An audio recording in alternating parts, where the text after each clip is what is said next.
Bom, olá, boa tarde. Boa tarde a todos que estão aqui e também quem estiver acompanhando pelo YouTube.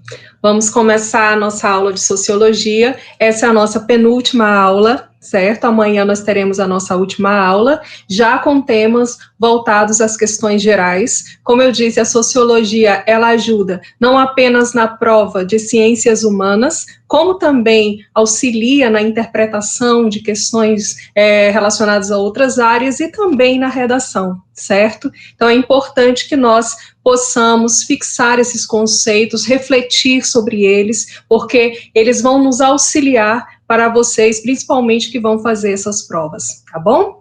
Bom, o nosso tema de hoje, continuando o tema da semana passada, que foi cultura. O nosso tema de hoje é a indústria cultural e a cultura de massa. Tá? Esses dois conceitos são conceitos que vão vir oriundos de uma escola chamada Escola de Frankfurt, uma cidade na Alemanha, certo? O que é essa escola? É uma escola convencional de ensino médio? Não, são grupos de pensadores, um grupo de pensadores que começou a pesquisar esse fenômeno da cultura de massa, ou seja, como é que os meios de comunicação conseguiram espalhar formas de cultura e padrões culturais sobre toda uma sociedade. E nisso nós vamos ver uma relação com um conceito muito importante que já trabalhamos anteriormente, que é o da globalização. Então, quando nós temos a globalização, nós vamos ter, consequentemente, vamos dizer assim, meios possíveis de trazer informação e também de padronizar formas, hábitos, pensamentos, através desses veículos de comunicação para todo o globo, tá? Então esse é o nosso tema de hoje, é um tema muito bacana, é um tema que ele faz parte da nossa vida hoje, porque é um tema bem contemporâneo e é um tema que recorrente, de uma forma muito recorrente, ele acaba sendo abordado nas questões do Enem, ok? Como sempre nós começamos, né, sempre com uma reflexão e sempre a partir de um conceito musical, aí uma música que muitos de vocês devem ter ouvido já, que é o Admirável Chip Novo, da Pitty. E essa música da Pitty, ela fala, né, pense, fale, compre, beba, leia, vote, não se esqueça, use, seja, ouça, diga, tenha, more, gaste, viva, pense, fale, compre, beba, leia, vote, não se esqueça, use, seja, ouça, diga. O que são todos esses verbos no imperativo, né, da ordem? O que é isso? Nessa música, a Pitty faz uma abordagem quando ela diz assim, o que aconteceu com a minha mente, que minha mente está programada? E ela relata um bug, né? Ela diz, olha, um bug no meu cérebro, um problema, uma pane no meu cérebro, alguém me desconfigurou.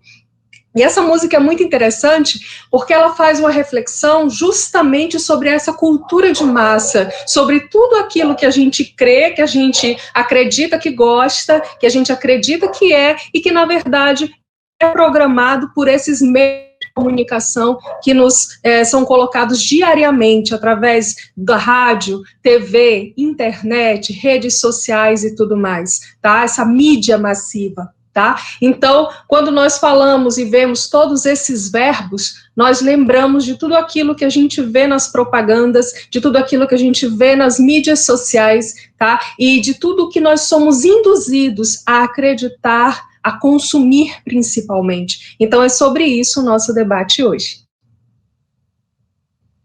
Primeira pergunta que nós precisamos fazer nesse processo reflexivo.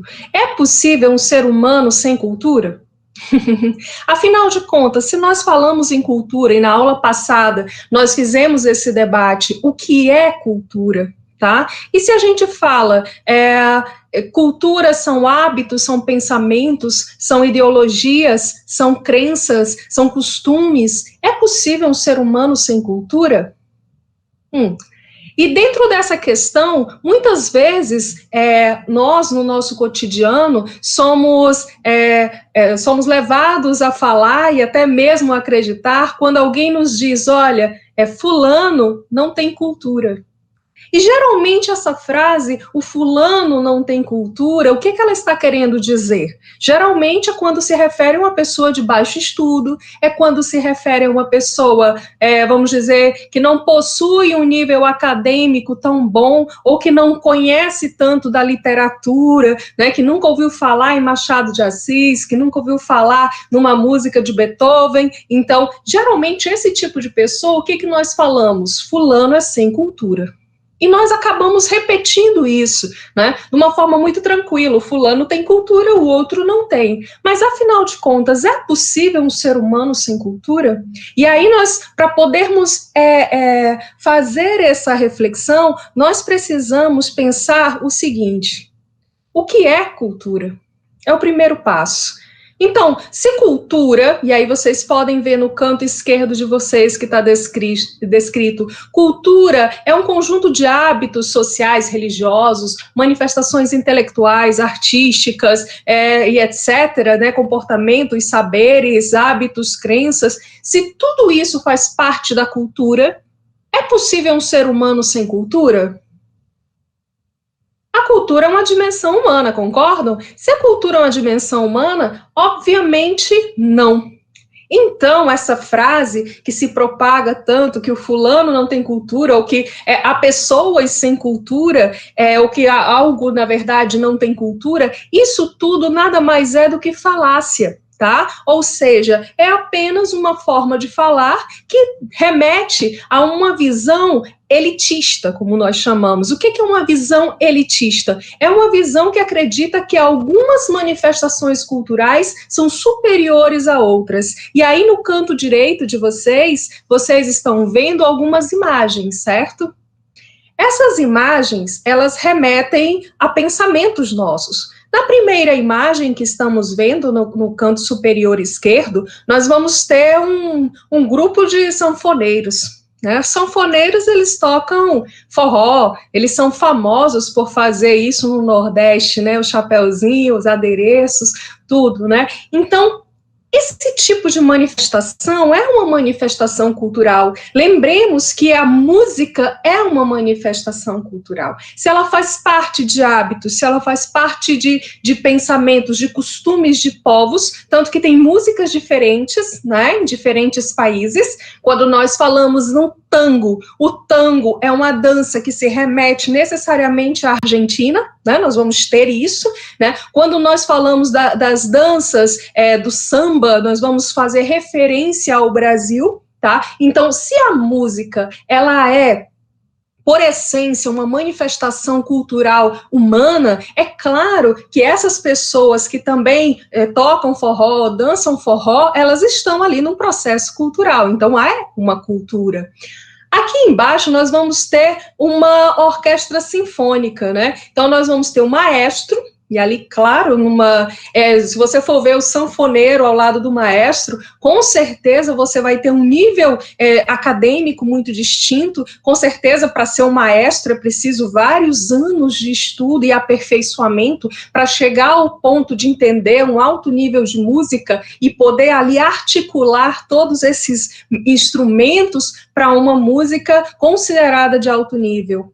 Né? E aí, qual é a nossa tendência? A nossa tendência é considerar mais inteligente, nossa inteligência é considerar mais culto, é considerar melhor o de baixo, né? Esse que está na orquestra sinfônica. Se uma pessoa gosta de forró, é muito mais fácil você rotular e falar fulano não tem cultura. Por quê? Porque ele gosta de forró, porque ele dança forró. O forró é associado a alguém que não tem estudo, né? E isso é um comportamento altamente preconceituoso. Lembrem que nós falamos na aula passada sobre isso, sobre etnocentrismo, sobre preconceito cultural, sobre como é que nós devemos valorizar a diversidade cultural. Então, aí nós temos duas diferentes manifestações culturais, mas não que uma seja superior à outra. Tá? E aqui, ao lado direito, nós vamos ver dois paralelos também. Um primeiro de uma pessoa que claramente está aprendendo a escrever ou a ler, né?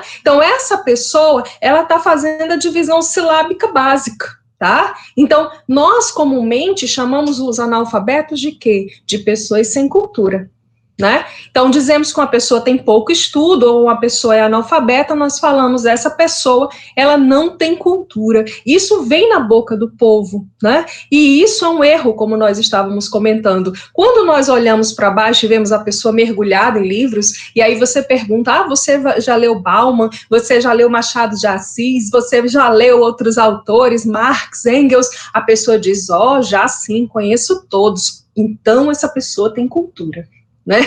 Nós associamos automaticamente a cultura, a inteligência, ao status social, ao conhecimento, né? Se chegar alguém falando que gosta de um funk, e aí vamos sair do forró, gosta de funk, nossa, e alguém que gosta e ouve música clássica, né? Nós temos essa reação com relação a isso, mas nós precisamos sair da caixinha, porque se cultura é crença, religião, música, qualquer forma de manifestação cultural de um povo, então nós agregamos tudo isso à cultura. Então não é possível um ser humano sem cultura.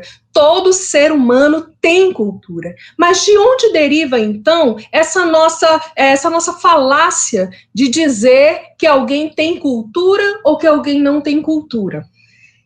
Bom, nesse próximo slide, nesse slide que vocês estão vendo agora, tá? Temos aí a diferença. São dois conceitos. Uma coisa é a cultura popular e outra coisa é a cultura erudita, tá?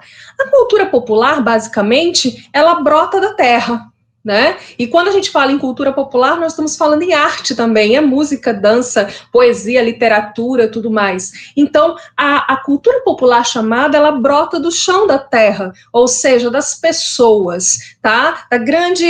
Do povo mais pobre. Então, é o povo mais pobre que vai dar origem a danças, a tradições, a superstições, tá certo? E que exige pouca técnica, ou seja, você não precisa ter um amplo domínio da música para poder tocar uma sanfona, tá? Você não precisa ter um amplo domínio dos acordes musicais, das harmonias, para poder fazer ali, compor uma música na sanfona, ou tocar um forró, um triângulo, tá? Mas, tá, você vai ter ali uma manifestação cultural sim, é uma cultura popular chamada. Tá bom? Então, nós vamos ter essa cultura brotando do povo, tá? Vindo da classe mais baixa. E quando fala em pouca racionalidade, gente, não é pouco uso da razão propriamente dita, mas não precisa o grau de estudo e de aperfeiçoamento para você fazer parte. Por outro lado, nós vamos ter a arte e a cultura erudita, que é isso que nós estávamos conversando agora há pouco. A arte ou a cultura erudita, ela vai ser, ao longo do tempo, concebida como se fosse superior à cultura popular, o que não é verdade. Mas nós vamos criar esse conceito, né, que é própria dos intelectuais, ou seja, só tem valor se vier de cima para baixo. Né? Então, nós vamos ter, vamos dizer assim, um conceito de arte. O que é arte? Você pinta um quadro, não é arte, né? Não é considerada arte. Aí você tem um artista famoso que pinta um quadro, né, elaborado com outras técnicas, então aquilo é considerado arte. Até isso a gente tem que tomar cuidado. Hoje em dia, nós temos, vamos dizer assim, uma desmistificação, ou seja, nós estamos saindo desse preconceito de considerar a cultura erudita superior à cultura popular. Já temos avançado em estudos, mas ainda prevalece, durante muito, né, ainda prevalece esse conceito da falácia, que só o que vale é quando uma pessoa escuta música clássica, é quando uma pessoa conhece os quadros famosos de artistas famosos, né? É quando alguém entra lá no Museu do Louvre, na França, e tem acesso às obras de Picasso, de Leonardo da Vinci e tudo mais, tá? Então, olhem só, nós vamos ter, tá certo, a diferença de cultura, mas tudo é manifestação cultural. Tá bom? Então, sabendo que existe a cultura popular e a cultura erudita, nós vamos passar, dentro da modernização, um outro conceito, que é a cultura de massa, tá? Ou seja, nós temos a cultura erudita, própria das classes mais altas, com acesso à escolaridade superior, com acesso a técnicas diferenciadas. Nós vamos ter a popular, que brota, né, que é própria da convivência humana, né, que brota, de fato, da socialização do ser humano, só que na modernização, a partir da modernidade, nós vamos ter um fenômeno chamado globalização, né? Lembra que nós estamos falando de um processo que vem desde a industrialização, né, a revolução industrial com a máquina a vapor, a produção em larga escala, e nós vamos ter a globalização que praticamente faz com que o globo, né, se torne cada vez mais interativo e reunido, né, naquela grande aldeia global. Então, diante disso, nós vamos ter a chamada cultura de massa. E aí vamos tentar entender as origens dessa cultura de massa, tá? Primeiro ponto, o que o capitalismo tem a ver com isso? Tá? Vamos ver, o que o capitalismo tem a ver com a cultura de massa? Resposta, tudo. O contexto cultural, o contexto da cultura de massa, o contexto histórico da cultura de massa, ela vem do processo de industrialização. Tá? Então, nós vamos ter o capitalismo mercantil, certo? E aí vamos entender que, assim, essa interação cultural, ela já começa desde muito tempo, né? Então, nós vamos ter as comercializações, né, ao longo da expansão marítima, mas é na industrialização que isso ganha uma outra escala. Tá? É quando as máquinas começam a funcionar em tempo ininterrupto, graças primeiro ao motor a vapor e depois à energia elétrica, nós vamos ter uma produção em larga escala. É essa produção em larga escala que vai favorecer a produção de bens para o consumo. E nós já até abordamos isso em outra aula anterior, nós vamos ter uma necessidade de estímulo ao consumo, tá? Então, o consumo, ele passa a ser o pilar da nossa sociedade. E se o consumo passa a ser o pilar da sociedade, nós precisamos que tudo seja mercadoria, tudo seja produto de consumo, inclusive a arte. A partir da industrialização, da produção em larga escala, e principalmente a partir da globalização, nós vamos ter na globalização a possibilidade de, através dos meios de comunicação em massa, como rádio, TV e posteriormente internet, nós vamos ter a possibilidade de levar um produto ou uma informação ao globo, ao mundo inteiro. Você pode imaginar o que foi o cinema, a revolução cultural que o cinema proporcionou, não é? Se a gente for pensar na década de 50, quando os mocinhos, né, começam a fumar e as mocinhas começam a usar aqueles vestidos rodadinhos, bonitinhos, então aquilo ali, um filme produzido nos Estados Unidos, ele chega na China, chega no Japão, e aquelas mulheres, aqueles rapazes que começam a ver os mocinhos e as mocinhas dos filmes, com determinados hábitos, com determinadas performances, com determinadas vestimentas, eles vão querer assemelhar-se a isso, e vão buscar o quê? Consumir esse produto, tá? Seja da moda, da roupa, ou seja do consumo do cigarro, não pelo fato de gostar do cigarro, mas pelo fato de que o cigarro representava, naquela época, um processo de empoderamento ou uma imagem de empoderamento da juventude, tá? De rebeldia com o sistema, né?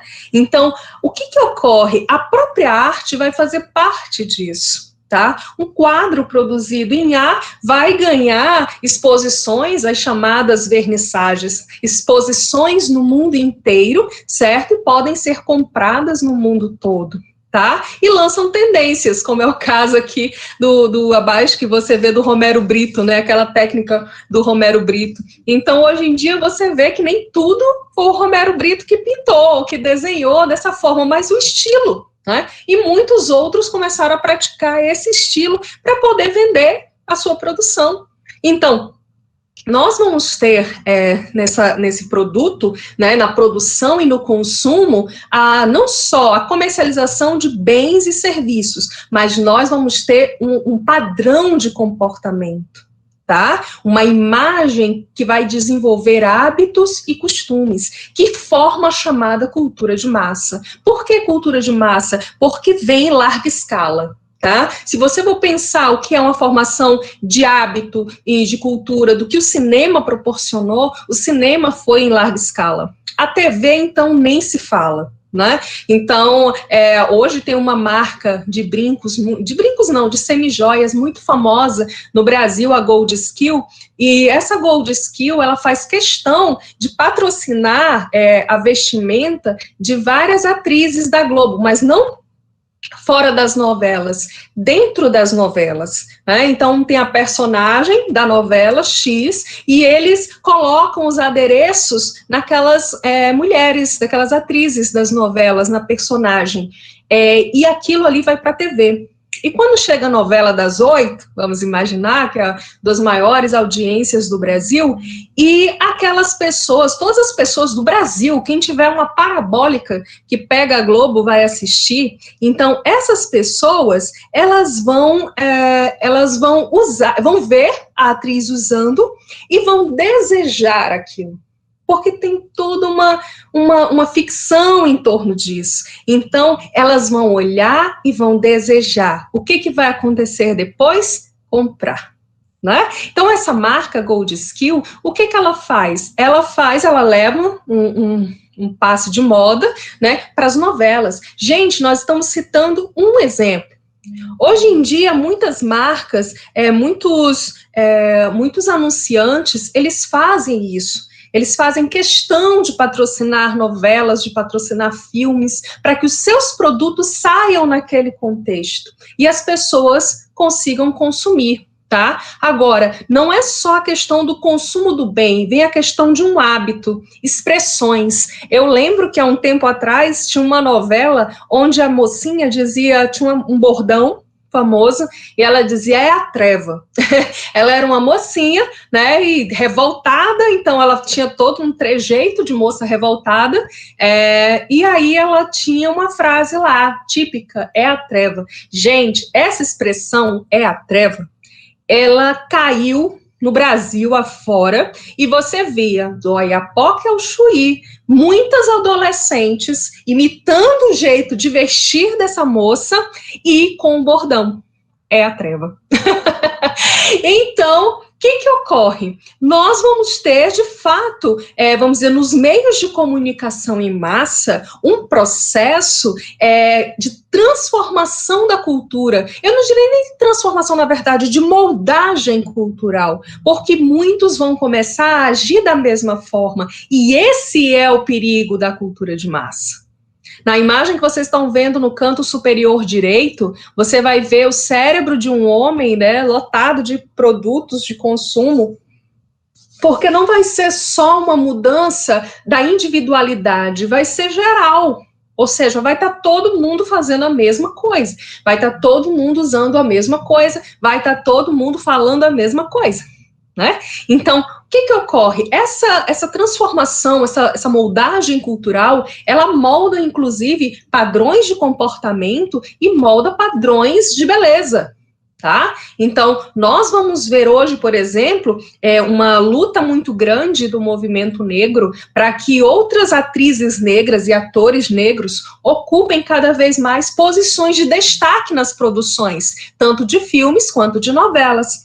Um exemplo foi o filme Pantera Negra, que inclusive é bem abordado, né, sobre todos os aspectos. Por quê? Porque o Pantera Negra do Vingadores, né, da Marvel, ele quebra um conceito e quebra uma rotina até então de anos do cinema dos super-heróis brancos, né, de preferência loiros, ou se não, né, como Superman, mais brancos, altos, né, aquela figura dominante. Nós vamos ter uma mudança, certo? E, consequentemente, nós vamos ter no Pantera Negra, tanto o mocinho sendo um negro, quanto a comunidade que ele vive, o Wakanda, como centro polo de tecnologia, né? É um polo de tecnologia, são altamente evoluídos comparados com o mundo. Por que isso? Né? Justamente para quebrar alguns conceitos, certo? Isso em nível massivo, né? Para quebrar alguns conceitos de que negro é inferior, de que negro não ocupa posição alta. Para vocês entenderem a importância dos meios de comunicação e as consequências dessa cultura de massa, porque às vezes é negativa e às vezes pode ser extremamente positiva. Você conseguir emplacar um filme como esse da Marvel, certo? Você contribui, né? É uma contribuição tremenda para a luta de movimentos, tá certo? O que ocorre, então? Nós vamos ter nesse processo hoje que existe da cultura de massa, alguns pensadores que aí estão no cantinho, tá? Primeiro é o Theodor Adorno, tá? Que ele é mais conhecido como Adorno pelas citações, tá? E logo abaixo esse nominho que é Horkheimer. Esse Horkheimer, tá? Que é o Max Horkheimer, eles vão ser os principais pensadores de uma escola chamada Escola de Frankfurt, tá? E como eu falei para vocês, quando falamos em escola, não estamos falando em escola de parede. Estamos falando em um conjunto de pensadores, um grupo de pensadores que decide estudar determinada época ou determinado tema. E no caso deles, eles começaram a estudar esse efeito dessa cultura de massa na sociedade, tá? Eles começam a investigar quais são as consequências, quais são as características, qual é o legado dessa indústria que eles vão chamar depois de indústria cultural, tá bom? Então, tudo isso, gente, como nós estamos falando, ele faz parte da nossa vida, da nossa modernidade. Nós convivemos dioturnamente com a formação de cultura de massa, porque mais do que nunca nós estamos sujeitos a meios de comunicação de massa. Bom, como nós falamos, os meios de comunicação em massa, eles nos transformam, tá? Olha só a frase, todos somos consumidores e ao mesmo tempo todos somos produtos.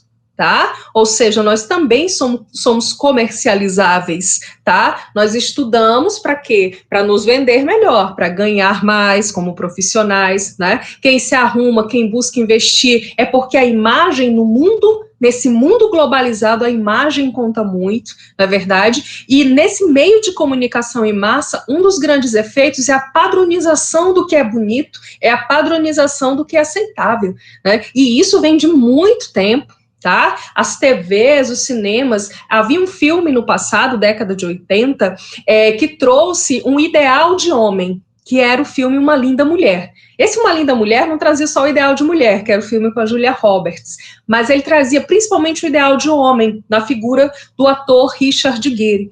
Aquele homem, tá? Ele não era um homem só daquele filme. Ele representava um padrão de beleza, um padrão do que seria um homem, certo? Verdadeiro, na década de 80. E isso foi mundial. Até a forma dele se vestir era um homem de terno, cabelinho cortado, barba muito bem feita e o lenço aqui do lado do terno, tá? Esse homem, ele era o padrão, tá? Você pegava todos os filmes, todas as novelas e via, aquele era o ideal, né? E ao longo da história isso foi mudando. Hoje nós vamos ver mais aquele estilo hipster, né? Como nós chamamos, o cabelo, né? Hoje nós já temos os mocinhos, como foi o caso do... Como é que é o nome, meu Deus? O Aquaman da Marvel, né? O outro com cabelão. Então, nós vamos ter os hipsters, né? Barbados. Então, nós vamos ter um outro conceito, né? Uma outra definição de imagem. Mas, gente, o meio de comunicação em massa, ele sempre determinou padrões de beleza. Sempre. Tanto que a grande luta nossa hoje é justamente para quebrar isso. Né? Para quebrar que, na verdade, não existe um padrão de beleza, mas existem diferentes belezas. O fato é que todos somos consumidores e, ao mesmo tempo, produtos. Tá? Por quê? Porque esses meios assim fazem. E isso, quando nós falamos, não estamos falando só de cinema, não estamos falando só de TV, estamos falando principalmente da internet. Porque, ao contrário do passado, onde uma parcela da população conseguia acessar o cinema, né, que era muito mais difícil do que hoje e diferente do que num passado muito recente, onde várias pessoas não conseguiam ter TV, inclusive, né, porque é difícil, ou senão às vezes acessavam um canal de TV, hoje em dia o pacote de internet está muito mais acessível à grande massa. Né? As pessoas, elas conseguem comprar planos de internet e conseguem, inclusive, vir com acesso às redes sociais de forma gratuita. né? Eles têm um pacote, fora a parte pago, mas o acesso geralmente ao WhatsApp, Facebook, ele vem até gratuito em alguns planos. Então o acesso ficou muito mais facilitado, tá? E nisso, essas pessoas têm acesso a todo tipo de propaganda. E é essa a grande questão. Qual é o pilar da nossa sociedade? A propaganda. Por quê? Porque a base da nossa sociedade é o consumo. E o que nos estimula a consumir é a propaganda. E não precisa ter mais aquela propaganda como essa que nós estamos vendo aí embaixo da cerveja, né, na TV. Não precisa mais toda essa elaboração. Quando hoje nós vemos as propagandas, principalmente na rede social chamada Instagram, nós vamos ver através de fotos, né? Então, vem através de fotos. Os meios de comunicação, eles se transformaram.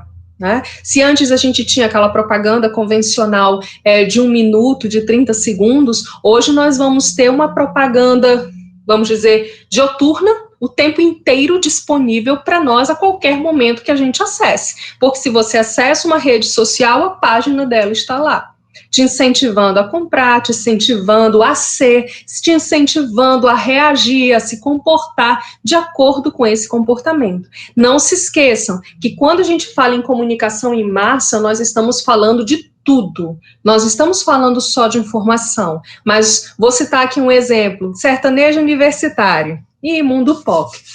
Então, nesse mundo pop do sertanejo universitário, de repente o sertanejo universitário bomba. O que a gente chama quando algo bombou? Né? Algo começa a estourar nas paradas de sucesso e são conhecidos mundialmente.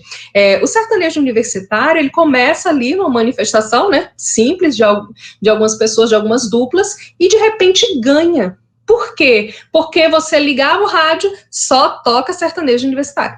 Você liga outra coisa, só toca sertanejo universitário. Como se outros artistas, outros gêneros não existissem. Mas por quê? Porque isso é um comportamento de massa.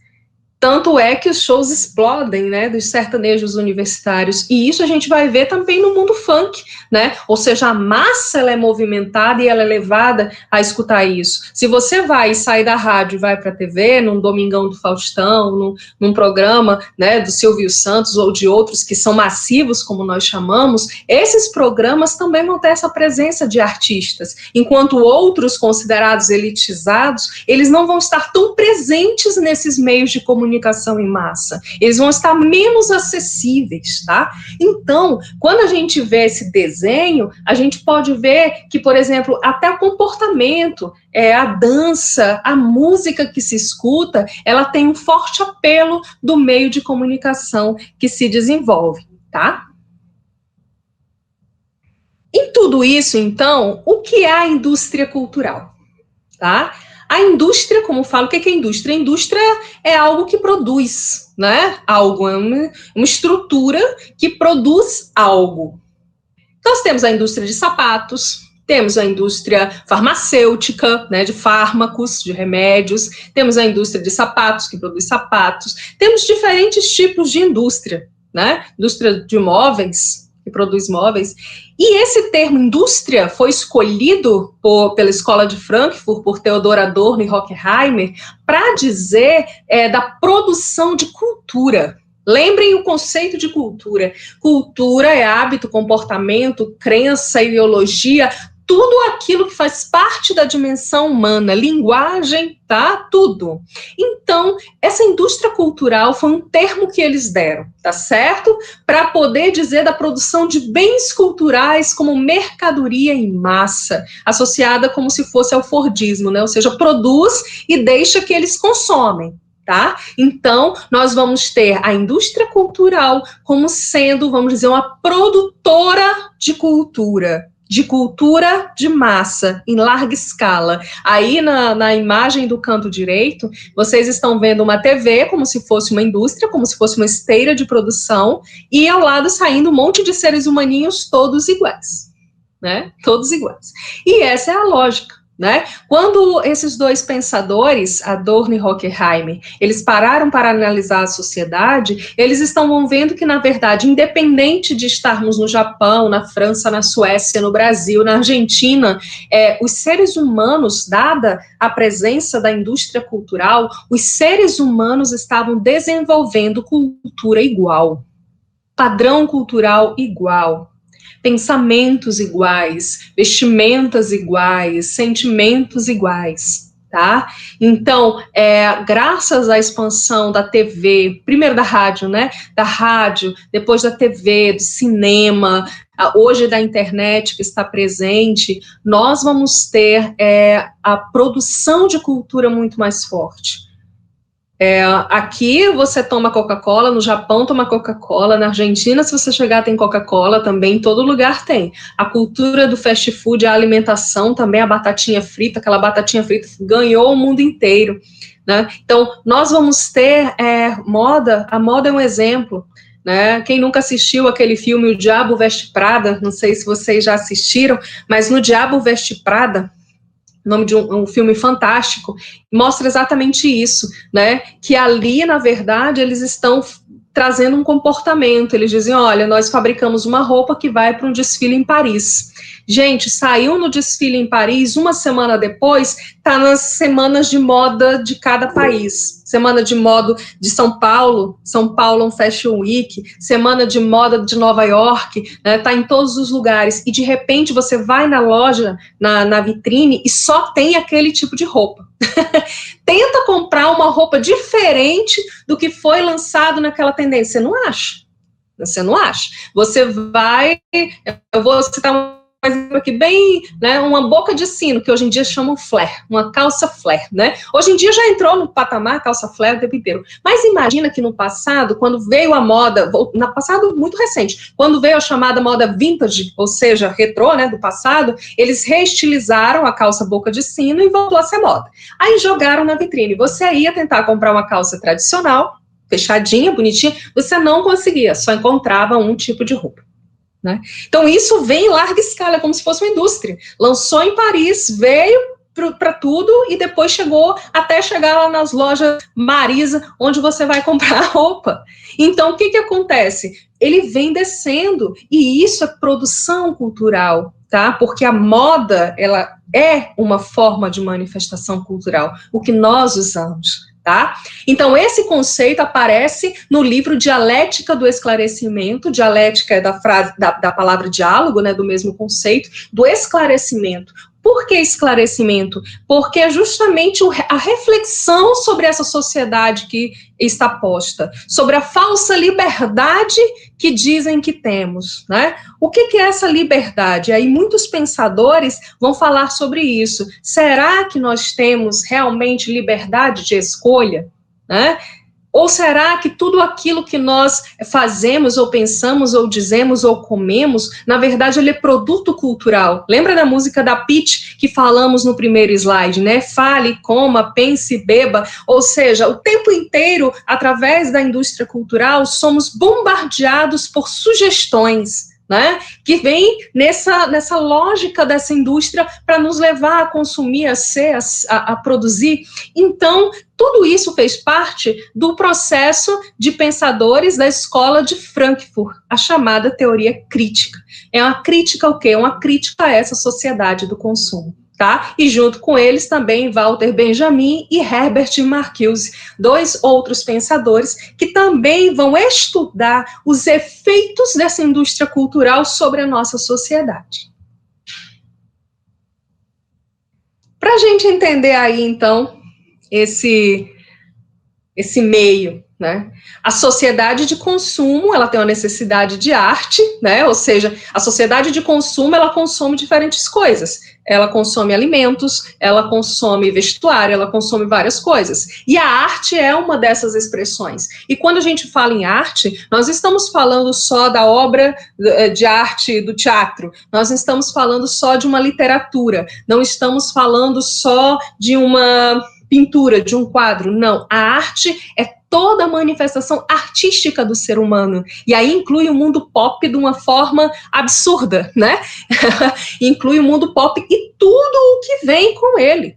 Tá? Na década de 80, nós vamos ter a Madonna como grande ícone, né, desse universo. E na década de 80, você olhava e via muitas mulheres utilizando roupas, os trejeitos da Madonna, inclusive mascando chiclete, porque era o hábito, né? A Madonna aparecia nos clipes, geralmente mascando chiclete e tudo mais. Se você acha que, nossa, isso é coisa do passado, você lembrar, recente, na década de 90, nós vamos ter a banda Restart, né? A banda Restart era famosa porque cada um dos integrantes, acho que eram 5, utilizavam cores diferentes de calça, chamada calça colorida. Então tinha uns com calça verde, com calça laranja, com calça vermelha, calça amarela.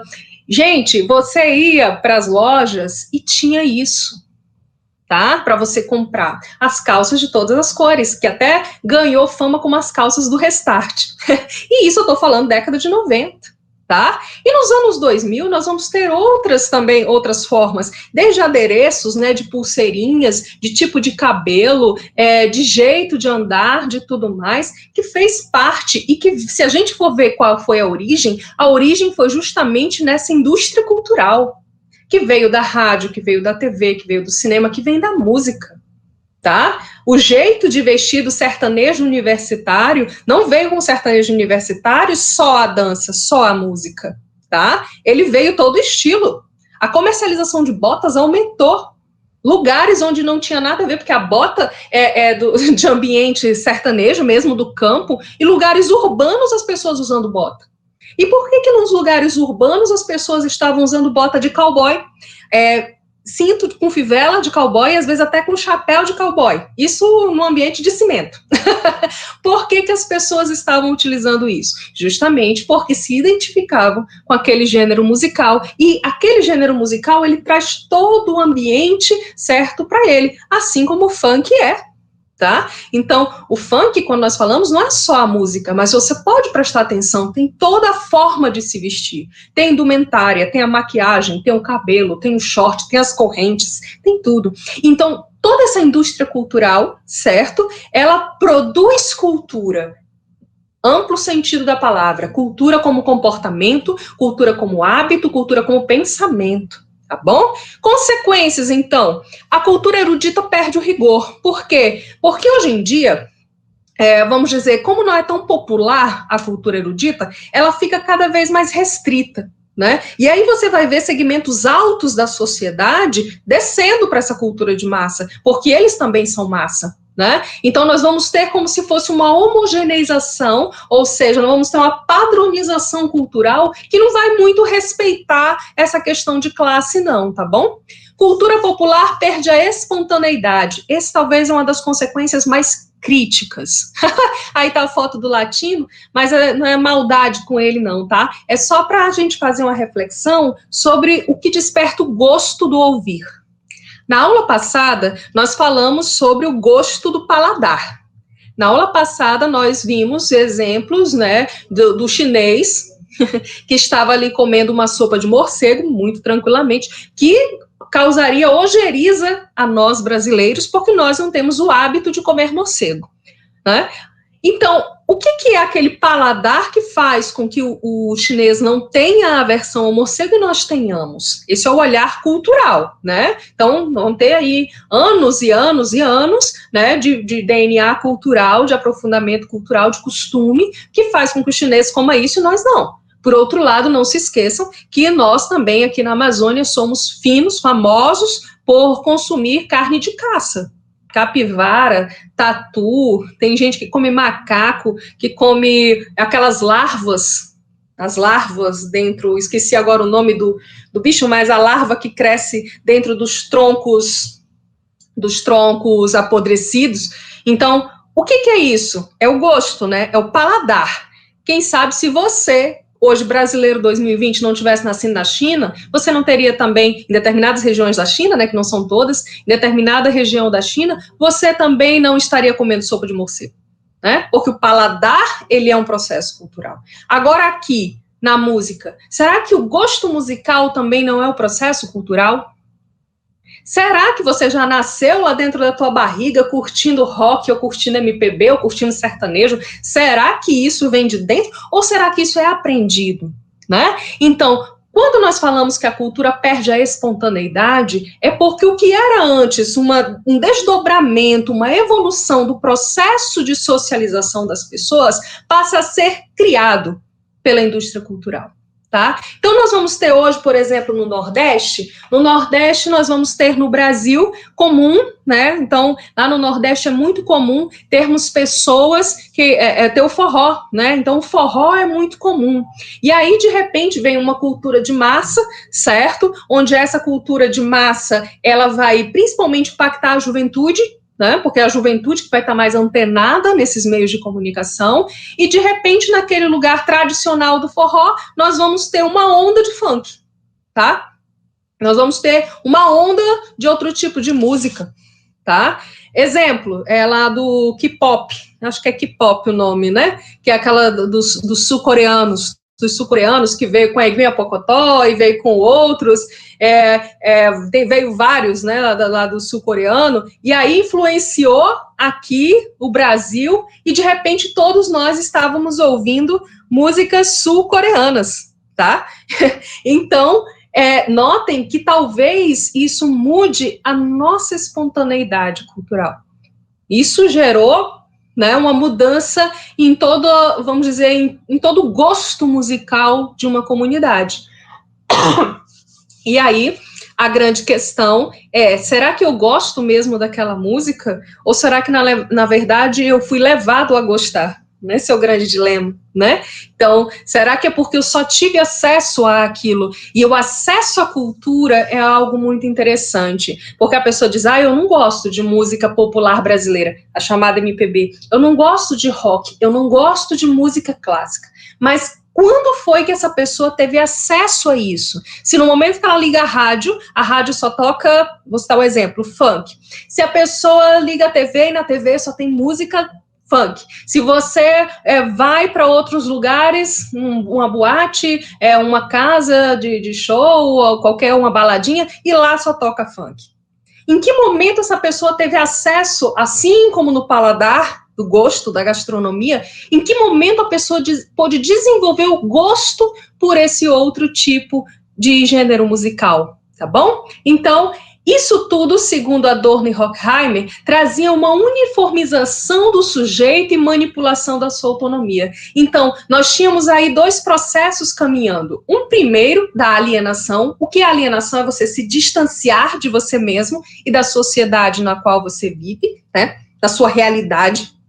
E a despolitização, porque segundo essa escola, a teoria crítica, na verdade, esses novos produtos culturais, eles não vêm para agregar o ser humano, eles não vêm para fazer com que a pessoa reflita, pelo contrário, quanto mais fácil a música, melhor. Quanto menos conteúdo, melhor, que não força a mente. Tudo aquilo que força a mente para pensar é negativo, né? Ou seja, não vende, não é vendável. Por outro lado, uma música que tenha 2 sílabas ou 2 letras, ela pega fácil, ganha o gosto, né, da população em geral, que tem baixa escolaridade, e vai embora. Então, a teoria crítica, ela fazia uma crítica muito forte nesses dois conceitos. Dizia, olha, essa indústria cultural, na verdade, gerou pessoas alienadas e pessoas despolitizadas, né? Distanciadas do processo político. E aí, lembrando, não é política no sentido partidário, é política no sentido da convivência humana. Tá? Então, o que acontece? Nós vamos ter aí, então, uma arte sem magia, ou seja, a arte não é um processo de criação do ser humano, de exteriorização mais, mas é uma arte comerciável, né? O que é arte? É aquilo que pode ser vendido, tá? E aí eu estou lembrando de um trecho, eu acho que era uma série ou era uma novela, que tinha o personagem do Lázaro Ramos, que era o Mano Brown. Acho que era Mano Brown o nome dele. E aí ele fazia esse personagem, Mano Brown, que era um artista, e nesse artista ele entra em crise existencial, e ele era muito famoso por fazer músicas bem pop, bem alegres, bem pra cima, bem dançantes. E ele entra em crise.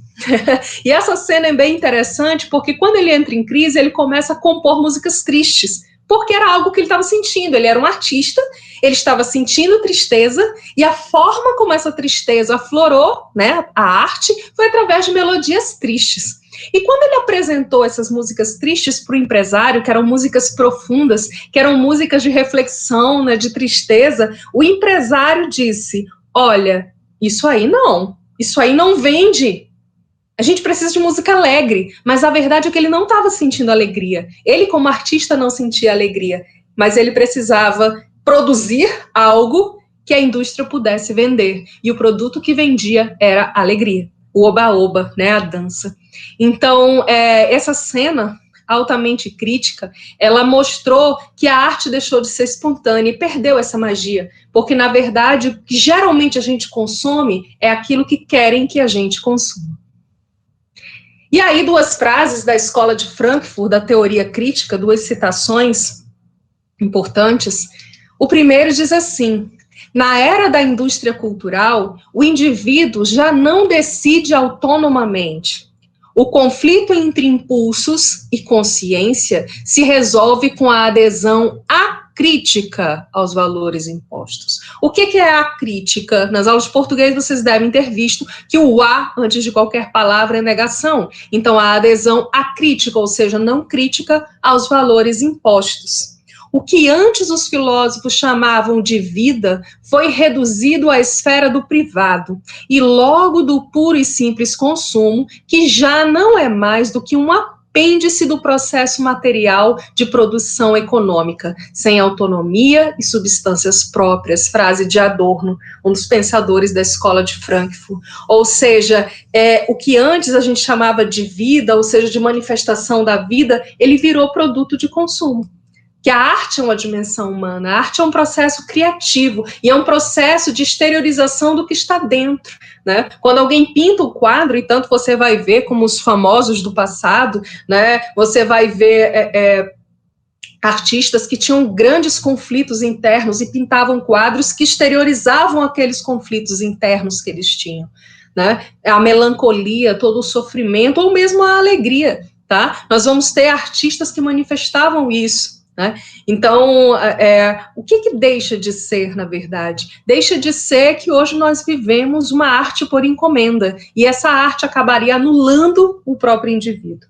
O ser humano, portanto, está nas mãos de uma sociedade que lhe manipula e ilude. O consumidor não é soberano, como a indústria cultural desejaria fazê-lo crer. Não é seu sujeito, e sim seu objeto.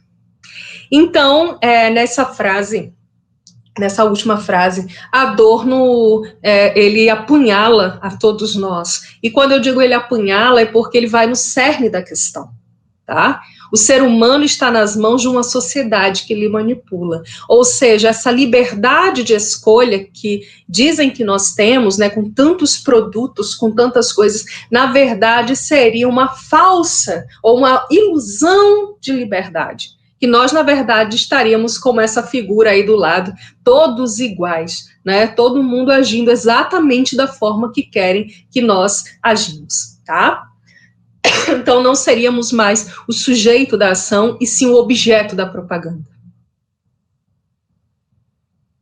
E aí a grande pergunta, né? Diante desse cenário tão pessimista, que Adorno colocou isso em 57, tá? Vamos analisar o período. Ele estava analisando principalmente os efeitos dos meios de comunicação em massa, como o cinema e a TV. Né? E a TV em pouca escala, na verdade, o grande efeito era o cinema mesmo, né? A rádio e o cinema.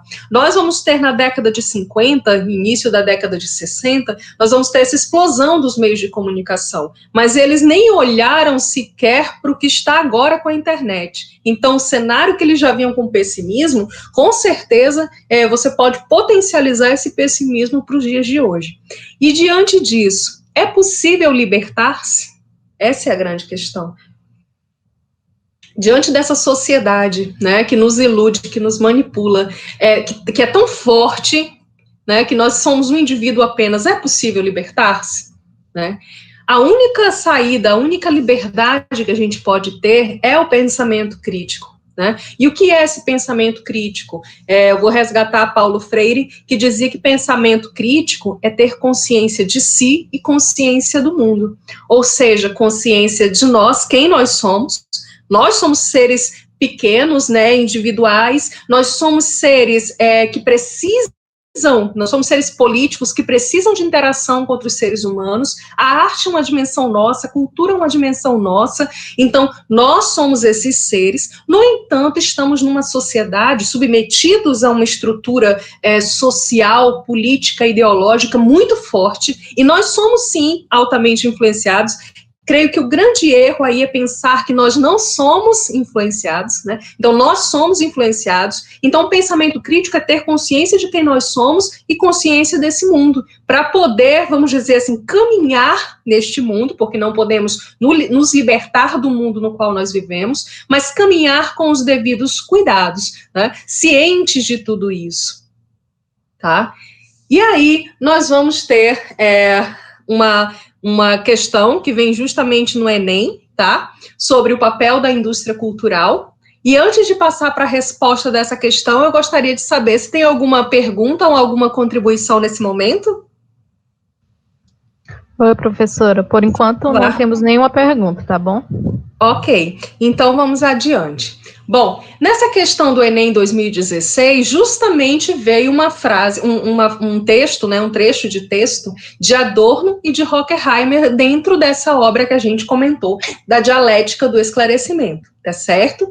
E diz assim a questão: hoje, a indústria cultural assumiu herança civilizatória da democracia de pioneiros e empresários, que tão pouco desenvolveram uma fineza de sentido para os desvios espirituais. Todos são livres para dançar e para se divertir do mesmo modo que, desde a neutralização histórica da religião, são livres para entrar em qualquer uma das inúmeras seitas. Mas a liberdade de escolha da ideologia, que reflete sempre a coerção econômica, revela-se em todos os setores como a liberdade de escolher, o que é sempre a mesma coisa.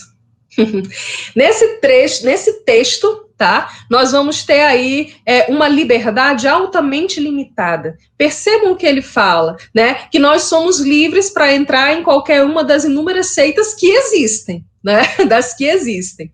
Mas a liberdade de escolha da ideologia ou do pensamento, né, que sempre reflete a coerção econômica. O que é coerção? Né? É você ser coagido a algo, é o uso da força, o uso da pressão, né? Quando não é força, a força, mas uma pressão forte para que façamos algo. E quando ele fala de coerção econômica, é justamente a estrutura econômica da compra e venda, do consumismo, da indústria cultural fazendo pressão sobre o nosso pensamento. Então, a nossa liberdade de escolha de pensamento, ela está sujeita a essa estrutura econômica, a vontade dessa estrutura econômica, revelando que todos os setores com uma liberdade de escolher é sempre a mesma coisa. Liberdade de escolher o que é sempre a mesma coisa. Tá? Então, nós temos ou não temos liberdade de escolha? Lembra do que falamos sobre a indústria cultural, né? Essa liberdade de escolha é altamente limitada e, principalmente, ela pode ser um reflexo de uma ausência dessa liberdade. Tá?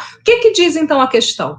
A liberdade de escolha na civilização ocidental, de acordo com a análise do texto, é um legado social, letra A. O que é um legado? É uma herança. A liberdade de escolha é uma herança social? Poderia ser, não é verdade? Ela poderia ser, mas lembrem que nós estamos falando, e aí eu sempre faço questão de dizer isso, gente, quando vocês responderem o Enem de Humanidades, não é a ideia de vocês, aí está o texto. Tá? Então, você tem que analisar sobre a luz do texto. O que o texto é de quem? O texto é de Adorno, o texto é de Horkheimer. Dialética do esclarecimento. Quando você lê essas palavras, eu vou remeter a quem? A escola de Frankfurt, a teoria crítica. Eles eram críticos a todo esse sistema da indústria cultural e da cultura de massa. Eles não acreditavam na liberdade de escolha. Então, a liberdade, ela é um legado social? Segundo a escola de Frankfurt, não. Patrimônio político? Também não. Produto da moralidade? De forma alguma, porque segundo Adorno e Horkheimer, até mesmo a moralidade seria produto da indústria cultural, tá? Conquista da humanidade, ela poderia ser. Na verdade, ela deveria ser. A liberdade de escolha deveria ser uma conquista da humanidade. Mas lembrem, qual é a pergunta? A pergunta é de acordo com a análise do texto. Nós estamos falando de pensadores altamente críticos, tá? E a letra E, por fim, ilusão da contemporaneidade. Segundo Adorno e Horkheimer, nessa lógica da indústria cultural, a liberdade de escolha ela não existe. A liberdade de escolha ela é uma ilusão do mundo moderno, tá? Então, resposta certa, letra E. Tá?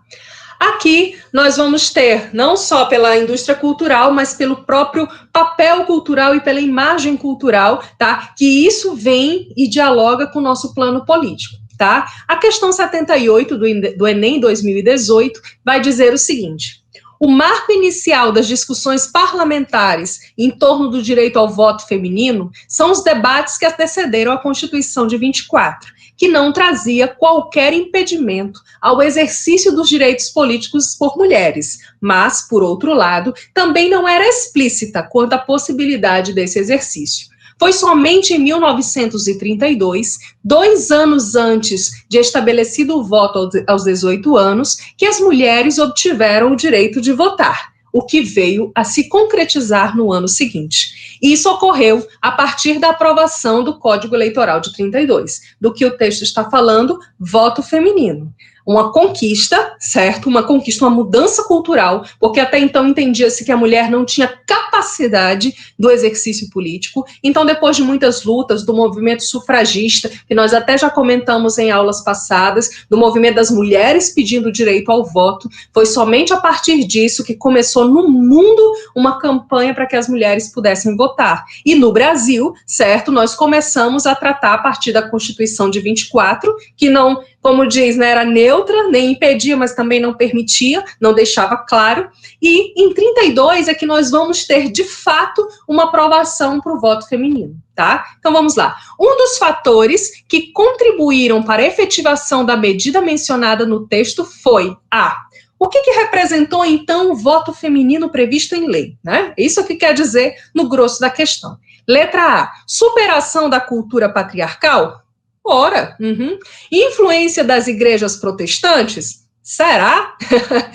Difícil, né? C, pressão do governo revolucionário? Difícil. Nós estamos falando de 24 e 32, não era de forma alguma um governo revolucionário. Fragilidade das oligarquias regionais? Não. E campanha de extensão da cidadania. Ótimo. Bom, por exclusão, nós vamos ter 2 coisas. Nós vamos ter o primeiro, superação da cultura patriarcal. Essa não estaria totalmente errada. O problema dela é que nós não superamos a cultura patriarcal. Tem que ter muito cuidado. Nós temos 2 alternativas que poderiam ser a correta. Uma, superação da cultura patriarcal, e a última, como a gente já viu, campanha de extensão da cidadania. Qual é o problema com a questão A? É a superação da cultura patriarcal. Na verdade, não houve superação de uma cultura patriarcal. A cultura patriarcal permanece até hoje, né? O que houve foi um avanço, tá? E quando nós falamos em avanço dos direitos femininos, nós falamos em extensão, né? Então, quando a gente fala na letra E, campanha de extensão da cidadania, é tornando as mulheres também cidadãs. Quem eram os cidadãos? Antes, no Brasil, eram considerados maiores de 21 anos e, consequentemente, homens com posses, né? O voto censitário trazia isso. Quando nós vamos ter a expansão, traz o voto aos 18 anos, ou seja, reduz, amplia para que outros possam votar, certo? Inclusive analfabetos e também as mulheres votando. Então, as mulheres votarem faz parte de uma campanha de extensão da cidadania. Continuando nesse conceito cultural, a próxima questão também do Enem 2018, questão 57, que diz assim: a poetisa Emília Freitas subiu a um palanque, nervosa, pedindo desculpas por não possuir títulos nem conhecimentos, mas, orgulhosa, ofereceu a sua pena, que sem ser hábil é, em compensação, guiada pelo poder da vontade. Só lembrando aí que pena não era de sentir pena, mas era a pena da tinta, né, de escrever, era a pena que com tinta escrevia. Então ela ofereceu a sua pena, que sem ser hábil, e em compensação guiada pelo poder da vontade. Maria Tomásia pronunciava orações que levantavam os ouvintes. A escritora Francisca Clotilde arrebatava, declamando seus poemas. Aquelas angélicas senhoras, heroínas da caridade, levantavam dinheiro para comprar liberdades e usavam de seu entusiasmo a fim de convencer os donos de escravos a fazerem alforrias gratuitamente. Fantástico, né? Esse é um texto do Povo Online, tá? E aí é muito interessante, é emocionante ver esse movimento, porque nós vamos ter um movimento pela liberdade, quando nós falamos convencer os donos de escravos a fazerem alforrias, nós vamos ter esse movimento não só pelos negros, mas também por outras pessoas, né? E aí cita caso de mulheres, de escritoras, que usavam da sua arte, que usavam daquilo que elas tinham, vamos dizer, né, da capacidade de falar ou de emocionar para poder convencer os demais a fazerem alforrias, a darem a liberdade aos escravos, tá? As práticas culturais narradas remetem historicamente ao qual movimento? Primeiro, o movimento feminista eram feitos por mulheres. Aí, atenção, queridos, era feito por mulheres. Não tudo que as mulheres fazem é do movimento feminista. Tá? O movimento feminista é para o direito das mulheres. Notamos aí que são mulheres no movimento, mas esse movimento das mulheres tinha outra finalidade, que não direitos para as mulheres. Próximo, B, sufragista. O movimento sufragista foi um movimento, né, na França, na Inglaterra e na França, perdão, para pedir direito ao voto feminino. Então, não era. Socialista? Tampouco, porque o socialismo vai vir em outros movimentos, principalmente bem depois, né? Mas vai pedir pela igualdade, pela destituição de propriedades privadas, então não é isso. D, republicano? Saímos do império para ir para a república? Não, não é isso que elas estão pedindo. E por fim, essa está fácil, movimento abolicionista, tá? Só cuidado, como eu falei, para que vocês não se confundam, porque às vezes as pessoas começam a ler, alguns candidatos do Enem começam a ler a questão e dizem, movimento de mulher deve ser feminista, né? Não, movimento feminista não é movimento só de mulheres, mas é para as mulheres. Tanto que no movimento feminista nós vamos ter homens no movimento feminista. Homens lutando por direito das mulheres, tá? Então, dentro dessa causa, a causa era abolicionista, tá? Era um movimento de mulheres, atitudes de mulheres para convencer donos de escravos a fazerem as alforrias. Agora, na questão 64, também do Enem 2018, nós vamos ter uma outra questão que vai versar sobre História do Brasil para Ocupados. É um texto da Feitiços e Feiticeiros, práticas culturais, tá? Então, aí algumas práticas histórico-culturais pelas quais muitas vezes nós temos preconceitos, ou seja, ideias, né, erradas e equivocadas. Aí vem a questão. Outra importante manifestação das crenças e tradições africanas na colônia eram os objetos conhecidos como bolsas de mandinga. A insegurança, tanto física como espiritual, gerava uma necessidade generalizada de proteção das catástrofes da natureza, das doenças, da má sorte, da violência dos núcleos urbanos, dos roubos, das brigas, dos malefícios de feiticeiros, etc. Também para dar sorte, dinheiro e até atrair mulheres. O costume era corrente nas primeiras décadas do século XVIII, envolvendo não apenas escravos, mas também homens brancos. Então, até hoje a gente escuta falar nas mandingas, né? Quem nunca ouviu falar, né? Ou fazer uma mandinga, né? Como se fosse uma simpatia, né? Para poder trazer o amado de volta, para poder espantar o mau agouro, né? O olho gordo. Então, até hoje isso vem no nosso linguajar. Então, aí está citando esse costume, esse hábito da bolsa de mandinga, para espantar as coisas ruins e também para trazer coisas boas. Tá? E aí a questão diz o seguinte: a prática histórico-cultural de matriz africana, descrita no texto, representava o quê? Então, o que essa prática da mandinga representava? Primeiro, a expressão do valor das festividades da população pobre, Estamos falando de pobreza, né? A expressão do valor das festividades da população pobre. Vamos para a letra B. Ferramenta para submeter os cativos ao trabalho forçado. Será? C. Estratégia de subversão do poder da monarquia portuguesa. Será que nós estamos assim, tem tanto poder assim a Bolsa de Mandinga? Quem dera, né? D. Elemento de conversão dos escravos ao catolicismo romano. Pode ser, né? E. Instrumento para minimizar o sentimento de desamparo social. Notem aí que as bolsas de mandinga, certo, eram utilizadas, claro, por escravos, mas também por homens brancos. Mas essas pessoas recorriam às bolsas de mandinga por algo.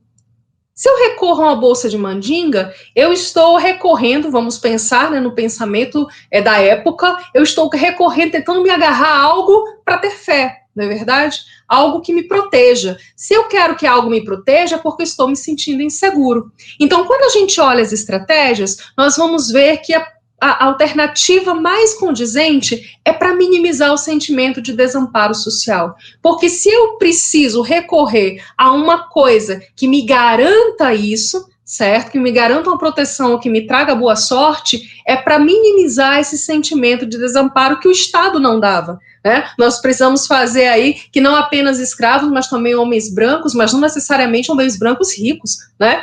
Porque homens brancos ricos vão olhar para a sua riqueza, vão olhar para o dinheiro no banco, né? Como a verdadeira mandinga. Quem recorria à mandinga geralmente era a população pobre, e principalmente nesse culto de histórico matriz africana, que é para poder se agarrar e se proteger diante de um Estado que os desamparava. Tá? Questão 71 do Enem, já caminhando para o nosso fim. Os seus líderes terminaram presos e assassinados. A Marujada, rebelde, foi inteiramente expulsa da esquadra. Num sentido histórico, porém, eles foram vitoriosos. A chibata e outros castigos físicos infamantes nunca mais foram oficialmente utilizados. A partir de então, os marinheiros, agora respeitados, teriam suas condições de vida melhoradas significativamente. Sem dúvida, fizeram avançar a história. Esse texto conta de 1910, a Revolta dos Marinheiros. Pessoal, quando a gente olha hoje as Forças Armadas e vê a Marinha do Brasil, né, com aqueles uniformes imponentes, com tudo mais, a gente nem imagina a história, né? Mas num passado muito próximo, nós tínhamos os marinheiros sendo considerados a escória mesmo. Quem era marinheiro que não servia mais para nada, né? E aí nós vamos ter a chamada Revolta da Chibata, né, ou a Marujada, como uma forma de que eles se rebelaram pelos direitos deles. Tá? E aí a pergunta vem justamente, a eclosão desse conflito foi resultado da tensão acumulada na Marinha do Brasil, por quê? Por que essas pessoas, por que os marinheiros que ocupavam essa função, né, por que eles se revoltaram? Aí vem as alternativas. Letra A, engajamento de civis analfabetos após a emergência de guerras externas? Não, né? Não necessariamente eram analfabetos, mas eram pessoas que trabalhavam na Marinha, então não. B, insatisfação de militares positivistas após a consolidação da política dos governadores? Não, certo? Até porque os positivistas, e aí nós vamos ter uma parte sobre isso, né? O positivismo, ele via como positiva a desigualdade social, então não eram militares positivistas, só aí já cai. C. Rebaixamento de comandantes veteranos após a repressão a insurreições milenaristas? Não, era uma demanda bem pontual e bem recente, então não era. D. Subelevação das classes populares do campo após instituição do alistamento obrigatório? Ora, até que poderia ser, né? Uma subelevação de classes populares do campo após a instituição do alistamento obrigatório. Só que isso faria sentido se fosse no campo, né? Ou seja, se fosse as pessoas se revoltando pelo alistamento obrigatório. Mas não ocorre aí, ocorreu dentro da Marinha, né? Pelas pessoas que já ocupavam, pelos marinheiros. Letra E, manutenção da mentalidade escravocrata da oficialidade após a queda do regime imperial.